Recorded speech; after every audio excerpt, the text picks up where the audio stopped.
तिमीलाई सम्झेर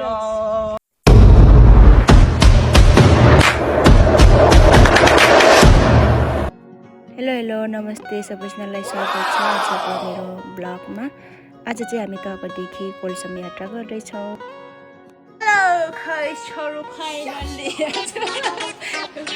जाने तयारीमा छौँ। हाम्रो स्मृति कुमारीले यहाँ सरसफाइ कार्यक्रम यता चाहिँ पुरै हाम्रो भाइ बहिनीहरूले खाना मासु भात खाँदैछन्। त्यसपछि हामी यात्रा गर्नेछौँ। खानै आएको खाऊ मेरो खाना हो। मलाई सुनको थालमा, यता चाहिँ स्टिलको थालमा सुनको थाल सुनको मासुसँग पनि कति नराम्रोसँग खाएको। यता चाहिँ खाना खाइसकेपछि झोला सोला बोकेर चाहिँ अब तयारी सल्लाह गर्दै अहिले मागो छिटो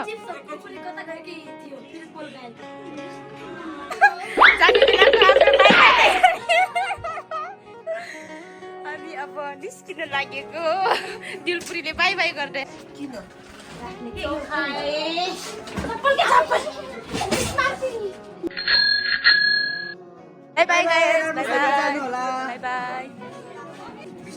साठी बिच चाहिँ छुट्नै गाह्रो भइरहेछ एकदमै। अब चाहिँ तकगाउँदेखि हामी निस्किसकेको। ठ्याक्कै हामी फर्किने बाटोमा चाहिँ गाईहरूलाई चाहिँ चराउन लाग्दै हुनुहुन्थ्यो अनि हामी भिडियो बनायौँ।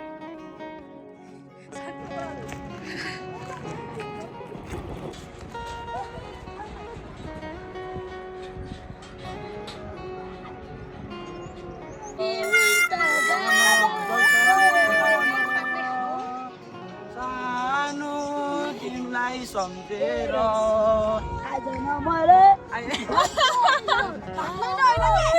अनि ठ्याक्कै हामी यो डाँडा पुग्ने बित्तिकै त हाम्रो नजिकै देखियो हेलिकप्टर।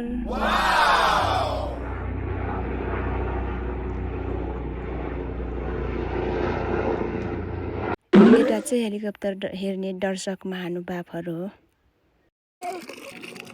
ठ्याक्कै हामी चाहिँ यो डाँडामा बसिरहेको थियौँ अनि एकदमै साठी बिच चाहिँ जिस्किँदै अनि रमाइलो हाँस्दै गऱ्यौँ।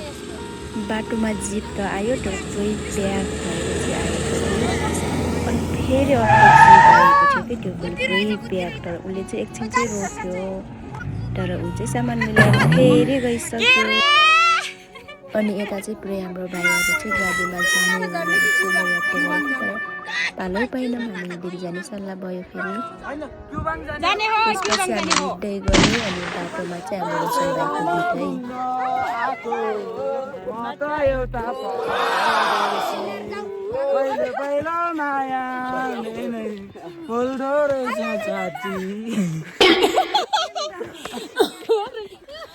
अनि निश्चल भाइको चाहिँ छुट्टै फेरि आफ्नो कला देखाइरहेको बाटोमा।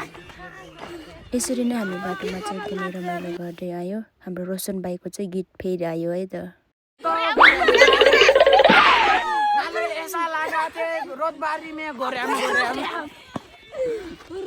अनि यसरी नै हाम्रो यात्राहरू एकदमै रमाइलो भयो। अनि बाटोमा चाहिँ जिप आउँछ सबै प्याक तलमाथि मान्छे भरेकै आयो जिपहरू चाहिँ।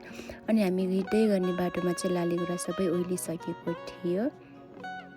यता भाइहरूको चाहिँ छुट्टै साउन्ड छ कि छुट्टै ज्ञान। अनि त्यसपछि हामी जसोतसो हिँडेर चाहिँ फुलै फुल भएको ठाउँमा चाहिँ आयौँ। अनि यो ठाउँमा चाहिँ कति राम्रो फुल फुलेको भयो। अनि यो फुलै फुलको बिचमा चाहिँ हाम्रो भाइ थकित भएर चाहिँ बिन्दास पारामा सुतिसकेको थियो। अनि यता हाम्रो बहिनीहरूले चाहिँ फुल टिपेर फेरि कपालमा लाउनलाई चाहिँ माला बनाइरहेका थिए।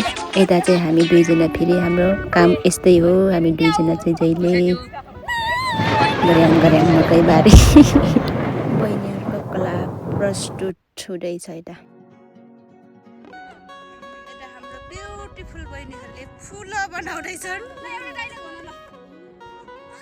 त्यसपछि यता चाहिँ हाम्रो चुलबुले भाइहरूले चाहिँ आफ्नो छुट्टै फेरि कला देखाउँदैछन्। आफूमा भएको सिप प्रदर्शन गर्दैछन् तिनजना भाइहरूले चाहिँ।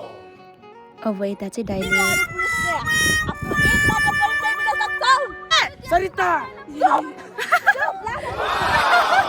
रोशन भाइलाई चाहिँ पुरा भ्युज बनाएर पठाइदिनु। दाइलाई बनाइदेऊ नदीका किनारा हाम्रो माया नबुझ्ने कतै पापी संसार झरी पर्यो बाढी आयो होला अब त कसरी धन्यवाद उडी जाऊ भनेर म कुनै पन्छी होइन उडी जाऊ भनेर साथ दिनेको भाइले सिकाएको फाइदै भयो यता यो टोलीको चाहिँ फेरि छुट्टै गेम कम्पिटिसन भइरहेछ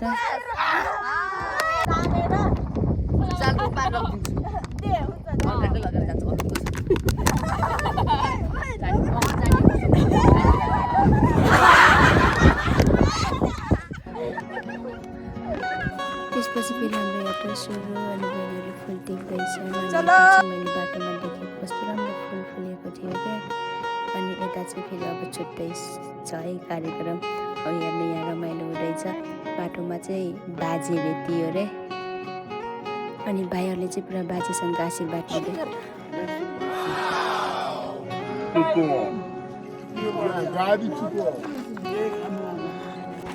गाडी इन्तजाम गरिदिने गाडीको व्यवस्था गरिदिन्छ आजको हाम्रो यात्रा त वाउ भएको छ कि कहिले बिर्सिनै नसकिने एकदमै रमाइलो भयो यता चाहिँ अब ऐसेलोको कुरा आयो ऐसेलो खाँदै बाटोमा फेरि हामी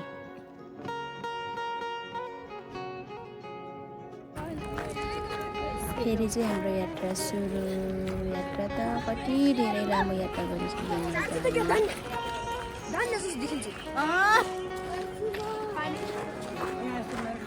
अब चाहिँ हामी खोल गएर चाहिँ चाउमिन खानुपर्छ है भनेर चाहिँ भाइहरूले सल्लाह गर्दैछन् अनि बाटोमा फेरि चाहिँ हामी विश्राम लियौँ त्यसपछि चाहिँ अब हामी गाउँको नजिकै आइसक्यौँ यहाँनिर चाहिँ हाम्रो बाटो चाहिँ बनिँदै थियो अनि हाम्रो हुल देखेर चाहिँ पुरा दाइहरू त्यहाँ बाटोमा काम गर्ने दाइहरू चाहिँ छक्कै परेर हामीलाई हेरिराख्नुभयो काम छोडेर